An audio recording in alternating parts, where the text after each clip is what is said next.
أهل الباطل سيئن وقفوا أن يوعسيها هالكي كراديان إلى 5 meelood qaar baa jira waxyaabaha ay abuureen ama iyagu sameeyeen ay gacantooda ku sameeyeen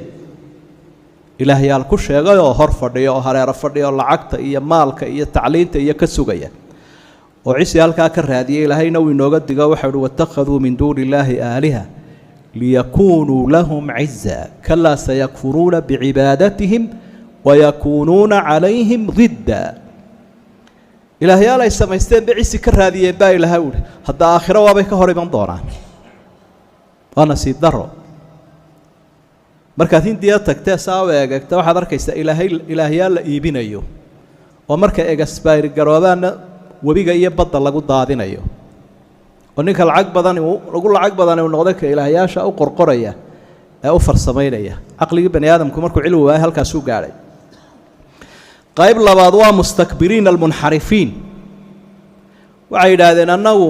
cisiga waxaanu ka raadinaynaa xorriyadda malaha hadda caalamku waaba sidoo badan yahay inuu qofku xor u noqdo wuxuu cunayo wuxuu cabayo wuxuu waxaynayo iyo wuxuu eegayo iyo wuxuu maqlayo oo nafta la dhargiyo oo ilaahay iyo diinba ay ka xorowdo qayb kalena cisigii halkaasii ka raadiyeen laakiin ilaahay wuxuu tilmaamay arintaasi inay ku duloobayaan kuna halaagsamayaan ilaaha ay caabudeen arintaasi ay noqotay afarayta man ittakhadha ilaahahu hawaa wa adallahu Allahu ala ilm wa wax la yaabo bal ka waran baa ilaahay bal ka war ka hawadiisa iyo rabitaankiisa ilaaha ka dhigtay ee cisiga ka raadinaya halka iyo ilbaxnimo iyo horumar qayb kala munaafiqiin la yiraahdaa cisiga iyagu gaalada ka raadiya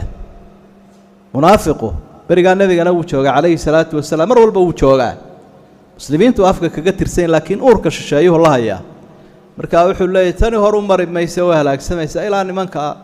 la raali galiyo oo la raaco bashir almunaafiqiina bi anna lahum cadaaban alima alladhina yattakhiduna alkafirina awliyaa min duni almu'minin ayabtaquna indahum al'izza fa inna al'izzata lillahi jamii'a munaafiqiinta buu ilaahay waxaad ugu bushaaraysaa cadaab kulul waana kuwa gaalada gacal ka dhigta waa kuwa cisiga iyo sharafta iyaga ka raadiya waa kuwa diin iyo dal iyo dadba muslimiinta ka sii jeeda laakiin ku dhax nool qayb afraad waxay ka raadiyaan cisiga maalka iyo xoolaha waana noqon karaan muslimiinta iyo gaalada labadaba marka bilxiilatu wa bilxaraam hadduu xaaraan ururinayo hadduu xeelad ku ururinayo wuxuu leeyahay tan ninka xoolo leh xoog iyo xoolo nin kale un baa macna leh marka xoolahaasi si kastaba ha lagu